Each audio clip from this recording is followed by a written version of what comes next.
বিসমিল্লাহির রাহমানির রাহিম।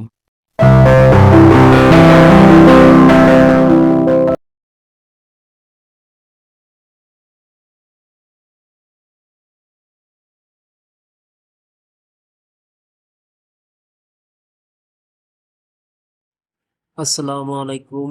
আমি doctor Mohammad Rafiqul Islam, BHMS, Dhaka বিশ্ববিদ্যালয়। প্রতিদিনের মতো আজকে আমি আছি আপনাদের সাথে গুরুত্বপূর্ণ একটি বিষয় নিয়ে আলোচনা করব।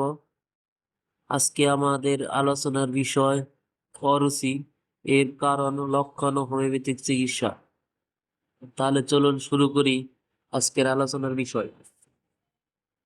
আমরা প্রথমে জানবো অরুচি কি। সহজভাবে বলতে গেলে যার রুচি নাই সেটাই হচ্ছে অরুচি, অর্থাৎ খাবারের প্রতি অনিচ্ছা, অর্থাৎ ক্ষুধা কমে যাওয়া। যখন খাবারের প্রতি কোনো ইচ্ছা থাকে না, ক্ষুধা কমে যায়, খাইতে মন চায় না, সেটাকেই আমরা অরুচি বলে থাকি। অরুচির প্রধান কারণসমূহ। অরুচির অনেক কারণ রয়েছে। আমরা দেখতে পাচ্ছি প্রথম যেটা আছে সেটা আমরা বলতে পারি পুষ্টিহীনতা।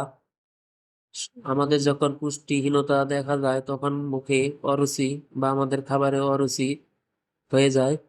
দীর্ঘস্থায়ী রোগ, হজমে গন্ডগোল বা হজমে সমস্যা থাকতে পারে।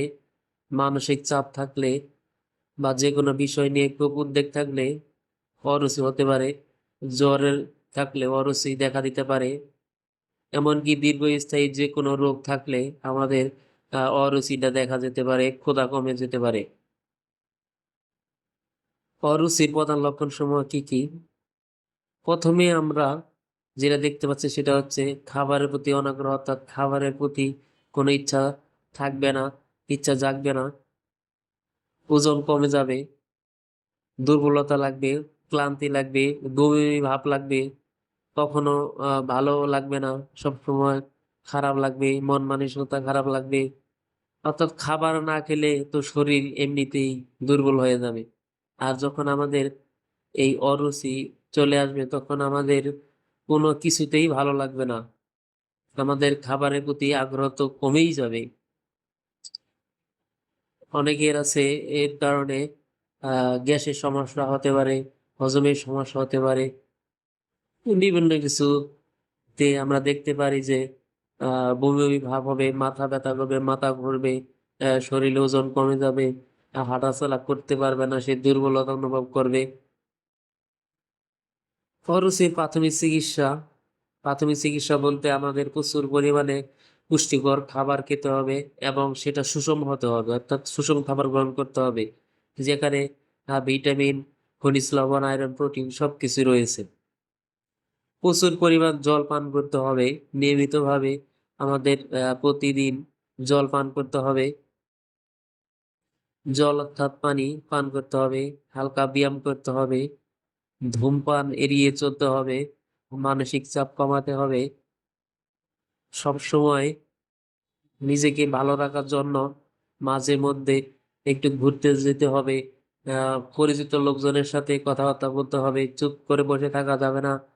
ভালো না লাগলে আপনি ভালো ভালো হাদিস বা ইসলামিক বই পড়তে পারেন মন মানসিকতা ভালো রাখার জন্য। এই তো এইভাবে চললে আশা করি আপনার সমস্যা থাকবে না। আর সবসময় চেষ্টা করবেন আপনি পুষ্টিকর খাবার খাওয়ার জন্য, সুষম খাবার খাওয়ার জন্য। আজকের ভিডিও এই পর্যন্ত। অনেক কষ্ট করে আপনাদের জন্য ভিডিও করি। সবাই লাইক সাবস্ক্রাইব করে সাথেই থাকবেন। এই পর্যন্তই, আজকের ভিডিও পর্যন্তই। আশা করি সবাই ভালো থাকবেন, সুস্থ থাকবেন। হোমিওপ্যাথিক চিকিৎসা নিয়ে সুস্থ থাকুন প্রতিদিন। আজকের ভিডিও এই পর্যন্তই। আমাদের চ্যানেলটি সাবস্ক্রাইব করে সাথেই থাকবেন। ধন্যবাদ।